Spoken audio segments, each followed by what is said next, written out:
Người Việt Nam đâu có phải cái dân tộc để ý đến các chủ nghĩa. Một dân tộc nông dân mà. Tồn tại đã làm vấn đề mệt rồi. Phải lao động, phải kiếm sống, phải nghĩ đến miếng ăn miếng uống đã là một cuộc mưu sinh, đã là cuộc vật lộn rất là lớn rồi. Bà nên nhớ rằng tôi 8 tuổi đã phải ra đồng kiếm miếng ăn. Làm sao chúng tôi sống được với 1 lạng thịt 1 tháng? Bây giờ tôi lại phải nói, gia đình tôi nó không có cái lý tưởng nào hết. Gia đình tôi với ông nội tôi, ông Dương Công Cao chết sớm. Bà nội tôi, bà Lê Thị Cẩm ở lại ở vậy nuôi con. Cho nên bà tôi là thánh. Thế tại sao mà gia đình tôi chia đây? Vì bà nội tôi quyết định thôi. Lúc đó thì bà nội tôi mới chỉ lên cái ảnh của Hồ. Ông Hồ nói là cái thằng tai vặt lộn này rồi nó sẽ dẫn dân tộc đến núi xương sống máu thôi. Nhưng mà dù sao nó cũng đánh Pháp vì nó là một anh hùng. Cho nên nhà này phải có một thằng đi với nó. Thằng Châu, tức là bố tôi. Vậy là bố tôi theo kháng chiến.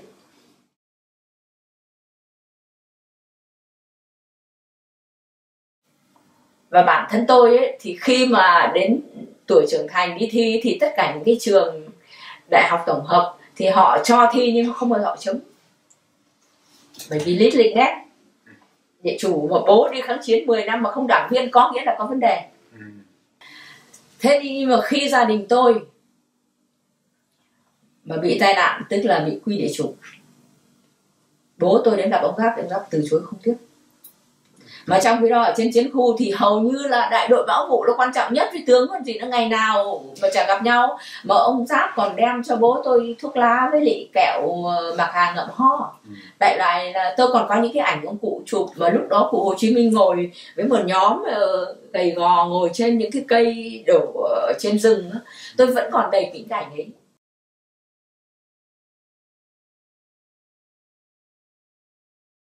Tôi là người không hề tin một chút về lý thuyết cộng sản. Chúng tôi có được nhồi sọm tí chút thôi, nhưng mà nói chung nó không. Lúc bây giờ tôi đi đánh giặc chỉ vì truyền thống thôi. Vì tôi nghĩ rằng Mỹ tức là xâm lược. Đánh giặc chúng tôi, bởi vì ngôn từ Việt Nam nó chỉ có là ngoại xâm thôi. Thì ngoại xâm trước đây là quân Nguyên, quân Mông, quân Thanh, thì bây giờ là Mỹ. Nên nhớ rằng lúc đó ở miền Bắc nhá, chỉ được nghe loa thôi. Đúng rồi. Nghe loa thôi nhá, không cán bộ cấp cao mới được nghe đài Sương Mao, tức là bắt được đài của tàu. Và đã phải công an kiểm soát rồi. Còn ai mà làm đài ga len sông Hồng ấy thì chỉ có thể bắt được. Và người nào mà dám mà tài năng mà làm mà nghe được đài nước ngoài thì sẽ bị tù. Chủ nghĩa xã hội là gì? Là một nhà tù lớn, trong đó chứa những nhà tù nhỏ. Toàn bộ xã hội chủ nghĩa là một nhà tù lớn. Bởi vì tù nhân trong đó thì không thể nào biết được thế giới bên ngoài như ra sao cả. Thành ra nhiều người cứ hỏi tại sao chị. Bởi vì lúc đó tôi tình nguyện trong Mỹ, vì tôi nghĩ rằng là đấy là thằng tàu mắt xanh mũi lõ thế thôi. Cho nên là chúng tôi hoàn toàn không có khái niệm gì. Chỉ đến khi mà vào đến Quảng Bình rồi nhìn những tốp tù binh đầu tiên không phải mắt xanh mũi lõ mà da vàng mũi tẹt, tôi vào tôi chết. Vậy thì Đảng nói điêu. Năm ấy là năm 68, 69. Thì lúc đó là tôi nhìn những toán tù binh đi qua đường 559 ấy, tức là đi qua cái đường qua Quảng Bình đấy. Tôi nhìn thấy và tôi bảo thôi chết. Như vậy thì có nghĩa rằng là Đảng nói dối. Và tù binh đâu có phải mắt xanh mũi lõ gì. Tù binh là toàn da vàng mũi tẹt thôi. Thế nhưng mà lúc đó tôi đang ở trong bộ máy chiến tranh. Thì những cái ý tưởng ấy nó phải dần dần. Chứ nó không thể nào một lúc. Đến khi mà tôi vào năm 75 tôi vào miền Nam, tôi gặp bác tôi đó. Thì lúc đó tôi mới biết là thôi chết. Như vậy là đất nước này chia hai. Và cái phần man dợ nhất nó lại chiến thắng cái phần văn minh hơn. Bởi vì ít nhất là cuộc sống ở miền Nam rất văn minh. Mọi người được nghe đài thoải mái, television thoải mái. Rồi đời sống vật chất của họ hơn hẳn. những cái đời sống mà chia từng miếng thịt, miếng tóp mỡ như ở miền Bắc chúng tôi đã sống. Thì vì thế tôi mới phải khóc. Bởi vì khi đoàn quân chiến thắng, người ta toàn cười thì tôi toàn khóc. Chứ tôi thật sự mà nói, những năm sau cuộc chiến tranh ấy, là tôi đã từng được liệt vào con gái êu của Đảng ấy chứ. Bởi vì tôi chống Mỹ rồi tôi lại chống Tàu. Không, tôi phải nói thẳng là tôi thật sự mà nói, nếu mà tôi mà chấp nhận một cuộc sống đầy đủ vật chất để theo đường quan lại của bọn Cộng sản thì tôi, nhưng mà tôi không thể nào mà chấp nhận được một cái xã hội mà nó bắt con người trở thành súc vật.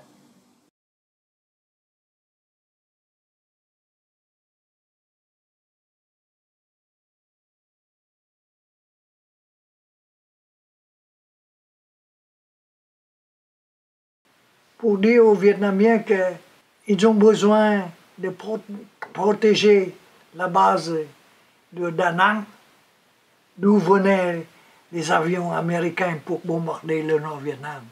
Et c'est pour cette raison qu'ils envoyaient les 3 bataillons de marine pour venir à Da Nang en mars 1965.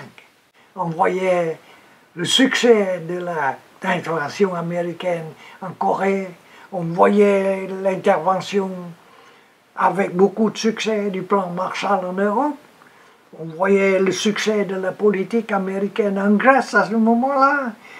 C'est tous ces événements prouvaient que vraiment les États-Unis ont été les champions de la liberté au monde. Et les Vietnamiens prenaient ça comme d'une façon toute naturelle l'existence de la situation à ce moment-là. Mais je crois, comme moi-même et comme tous les autres Vietnamiens, nous étions complètement surpris par l'intervention directe lorsque les marines débarquaient à Da Nang.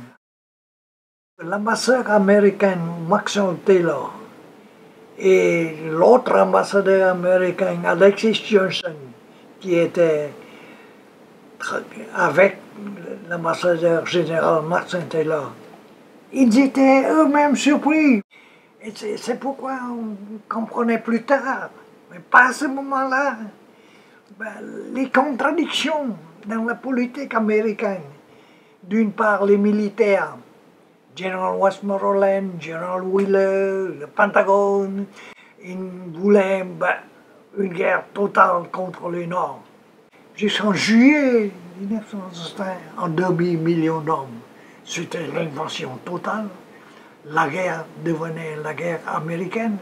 Lúc bây giờ Mỹ ngại rằng thì là nếu mà tấn công ra Bắc thì sẽ gặp phải cái trường hợp của Trung Cộng cũng như là ở Bắc Hàn với Nam Hàn. Thì thành ra cái chính sách của người Hoa Kỳ nó là một cái chính sách hạn chế cái sự can thiệp của người Hoa Kỳ ở trong cái nội bộ lãnh thổ Việt Nam mà thôi.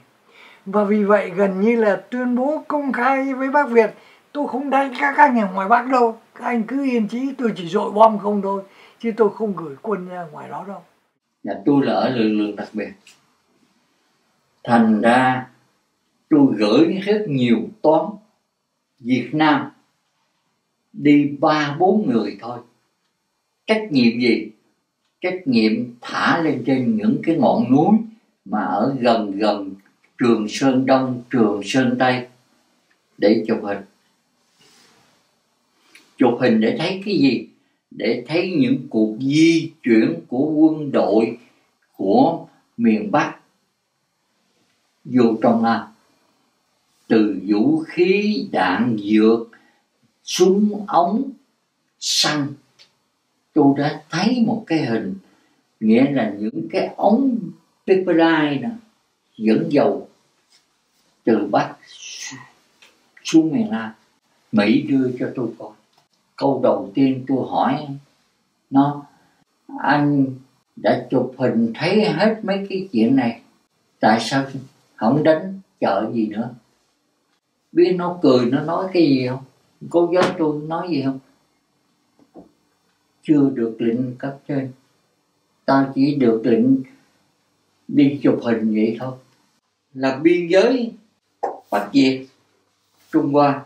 Cái thằng Mỹ nó đi về bỏ B-52 đó, nó bỏ dọc theo cái biên giới này, nghĩa là bỏ ở trên rừng thôi, không có thiệt hại cho một cái mục tiêu quân sự nào hết trơn hết trọi. We bombed the trail constantly, night and day for years, and it didn't have the effect we wanted. Yes, it hurt them, but it didn't stop them. So the next thing would be to come across Laos and put physically troops there to cut the trail physically. But you have to remember that in 1962, we signed the Geneva Peace Accords declaring Laos a neutral country. So we could not, or we did not want to, violate those accords.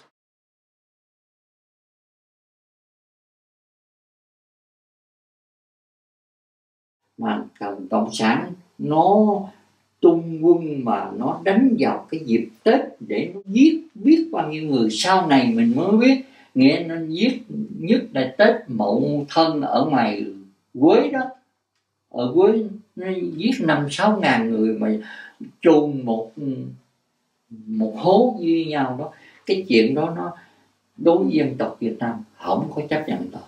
Thành ra sau cái Tết Mậu Thân đó, cái tinh thần của thằng dân miền Nam đó nó hiểu rõ cái bản chất của Cộng sản nó như thế nào, nên nó càng hăng tích dịch, nghĩa là nó không có chấp nhận cái chế độ Cộng sản, chừng đó mới biết.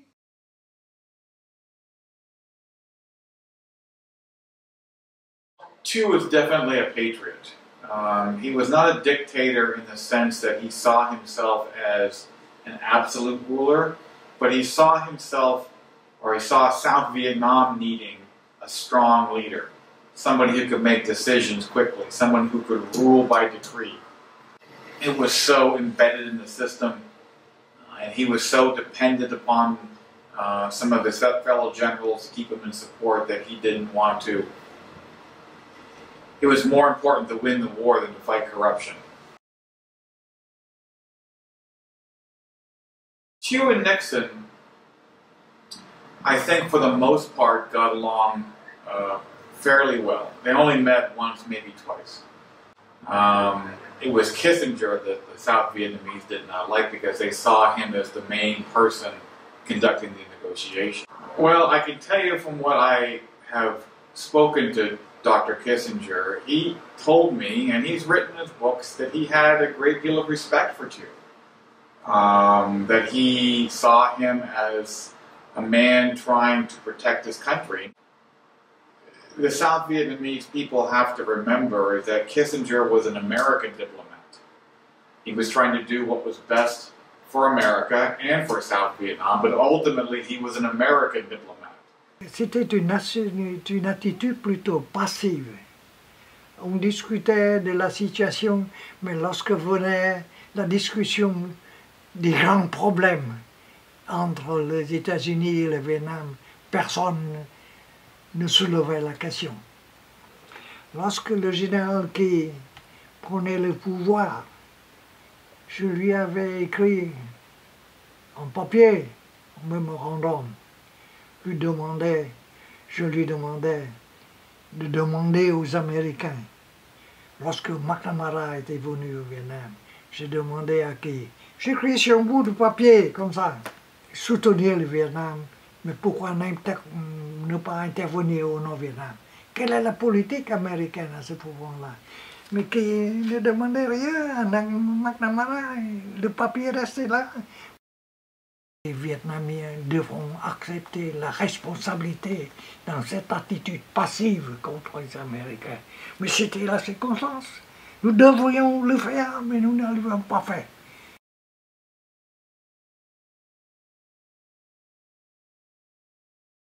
The Paris Peace Accords were mostly about the Americans wanting to arrange a ceasefire and a peace accords to get the American prisoners back, and for us to leave South Vietnam independent, free, but for us to leave.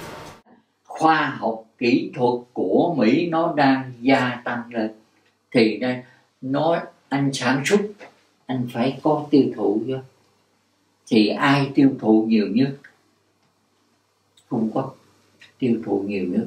Nên sau khi mà Nixon và Kissinger đi Bắc Kinh gặp Mao Zedong và Chu Ân Lai ký thỏa thuận được như thế rồi, thì nghe về nó mới tính tới cái chuyện là chấm dứt chiến tranh ở bên đây. The communists refused to negotiate with Cuba. Refused, would not do it. Then what was the American choice? The only choice the Americans had was, okay, we have to go talk to the Hanoi. Cette situation secrète continuait pendant 2 ans, commençait à partir de 71 jusqu'à 72 et pour se terminer en janvier 73, n'est-ce pas? Les États-Unis avaient des initiatives secrètes partout, à Rangoon, à Paris avec May Van Bol, et avec Kissinger à travers les Français. Ce n'est qu'après, en 72, que Kissinger avait des contacts avec Madictor. Je demandais à voir Kissinger.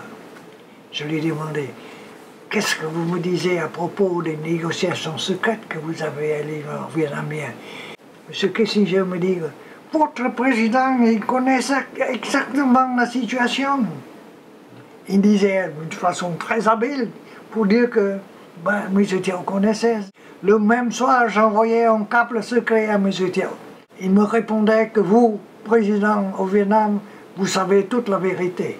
Est-ce que c'est la vérité?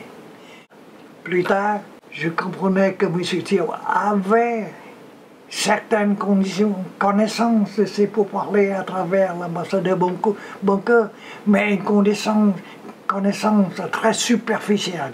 Kissinger peut-être ne donnait pas à M. Thiel tous les détails de ces négociations secrètes.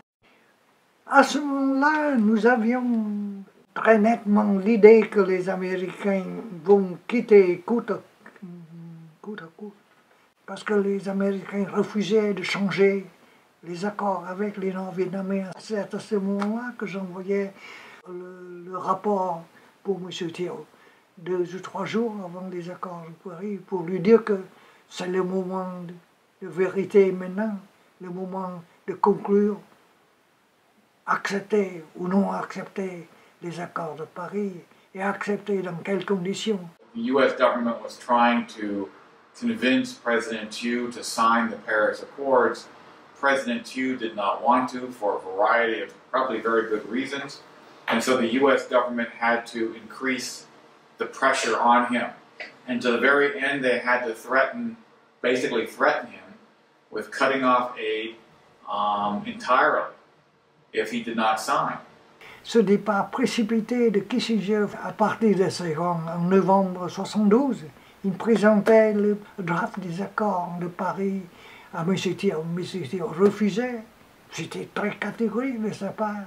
Et c'était très catégorique de sa part aussi lorsqu'il m'envoyait en janvier 1973 à Washington et poursuivre Kissinger à Paris.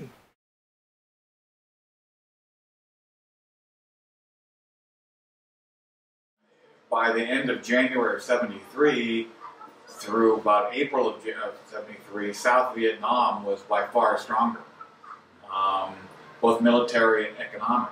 Now, what had happened was the North Vietnamese military had been devastated by the 72 offensive. They had taken thousands of casualties. They had lost tremendous amounts of tanks, artillery, everything else. Unfortunately for the South Vietnamese, once the Americans pulled out, the economy went into a nosedive and almost a depression.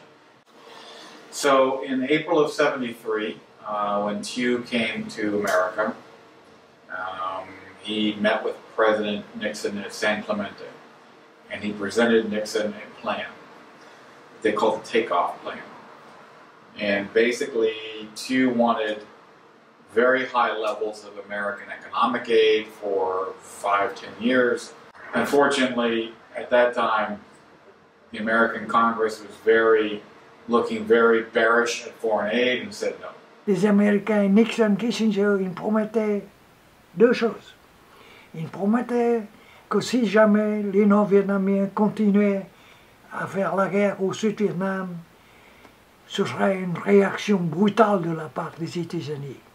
Et une deuxième promesse, les États-Unis continuent à aider le Vietnam militairement. Ces deux promesses n'ont jamais été retenues par les Américains, surtout lorsque les Nord-Vietnamiens commençaient de refaire la guerre à Phuoc Long, à Binh Tuy et en d'autres régions. C'est une promesse non tenue de la part des Américains. Et ensuite, lorsque le Congrès américain débattait à propos de l'aide au Sud-Vietnam, le Congrès américain coupe totalement l'aide au Sud-Vietnam. The Congress, in their complete ignorance, began to cut the money for the military and for food and other things at precisely the wrong moment. So the American Kissinger and Nixon wanted America to withdraw with honor. They had no illusions about the communists. They had no illusions that the communists would stop, that they would not try to undermine South Vietnam. But they hoped that we had left South Vietnam in a position of strength to handle anything the communists could do. That was their goal.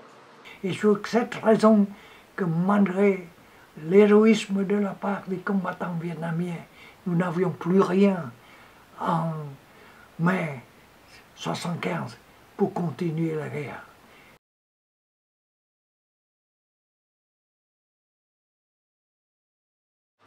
So basically, there were some Politburo members that wanted to have peace.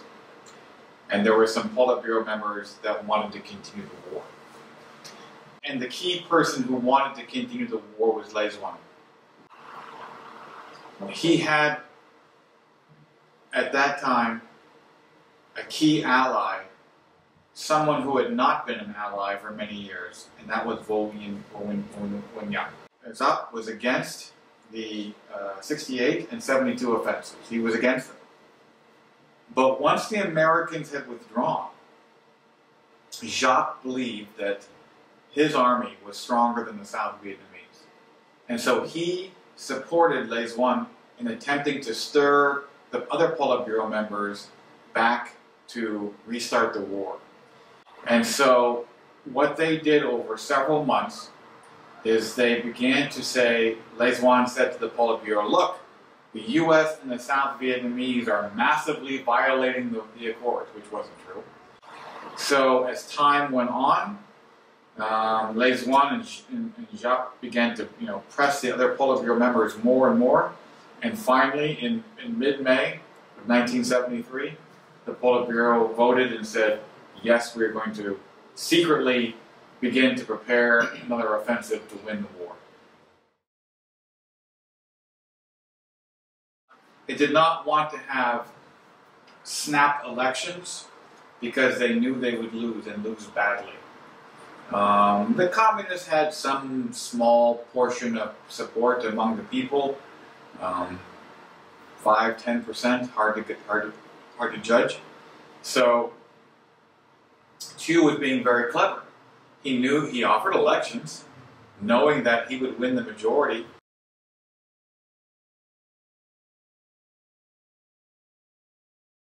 Nixon phải viết một cái thư riêng cho ông Thiệu,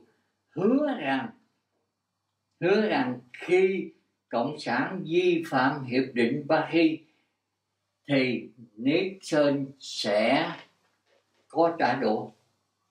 Nói mà Hiệp định ký 73 thì cái gì xảy ra bên Mỹ? Watergate. It was the final blow because once Nixon was gone, he was so preoccupied with defending himself in the Watergate, he no longer had the political capital to try and defend his aid requests in Vietnam, in Congress.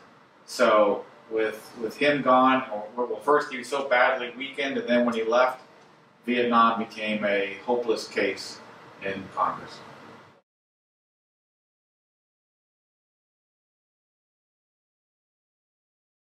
One of my favorite stories is the fighting retreat of two regiments, the 22nd Division, down Route 19 to the sea. Really an epic story because they were being pressed from the rear by the 968th Division. They were trying to be cut off with the 3rd Division, and these two regiments were fighting their way down to Quy Nhon and fought their way down to the beaches. It's really a I truly think that even the South Vietnamese people don't appreciate the brilliance of that retreat by those two regiments. There is also the battle outside of Tan Son Nhut Air Base in the last days with the elements of the 3rd Airborne Battalion and some Lo Hoi troops and some 81st Airborne Ranger soldiers fighting at the base at Tan Son Nhut on the last day. There was the battles up in the hill country south of Phu Bai with the 1st Division. There's a lot of different stories. And Phan Rang, of course, with the 92nd Air Wing, with Le Van Tau's Air Wing, just fought to the very end. Down in the Delta, there were some great fights. So it's just, there's a lot of different stories like that people aren't aware of.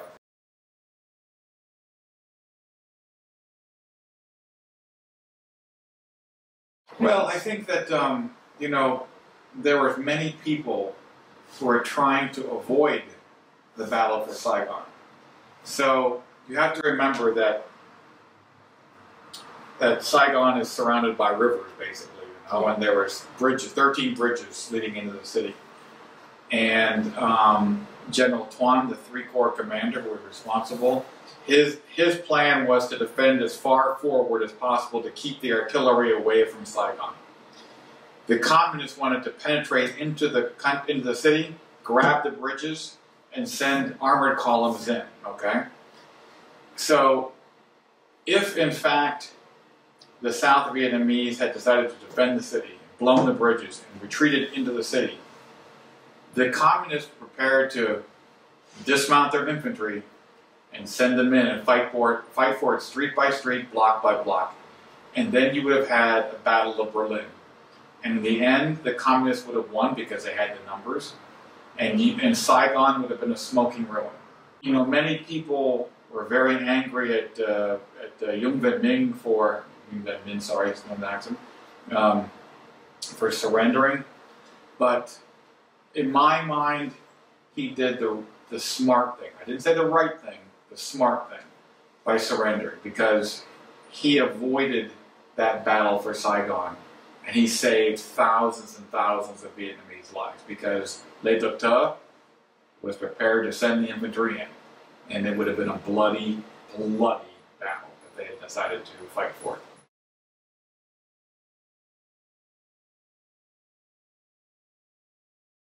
I think is the terrible mistake the Politburo did. They had said for years, once the Americans out, we just want to unify the country and be together.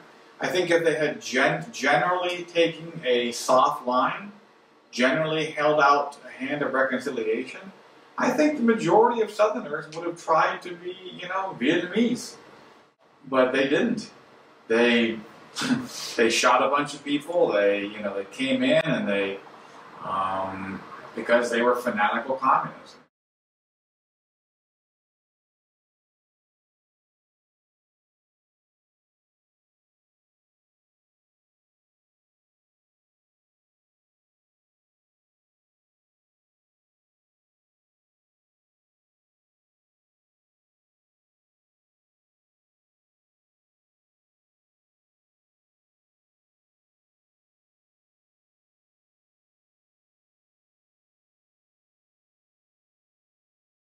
Cái đó tôi không có nhu cầu.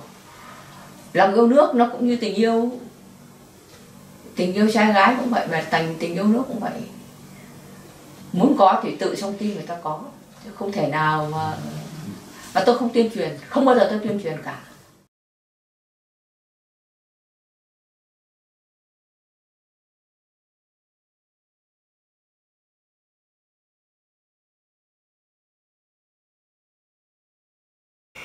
Et c'était des circonstances particulières, familiales, que je vivais avec M. Johnson Kim dès que j'étais très jeune et qu'il me considérait comme son enfant.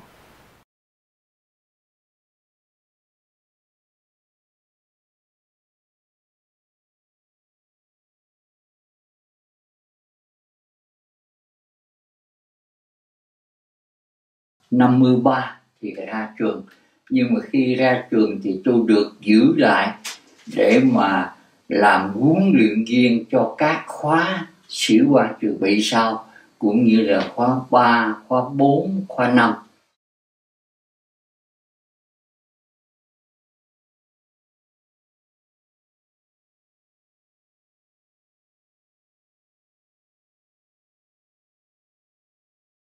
The Paris Peace Accords were mostly about the Americans wanting to arrange a ceasefire and a peace accords to get American prisoners back, and for us to leave South Vietnam independent, free, but for us to leave.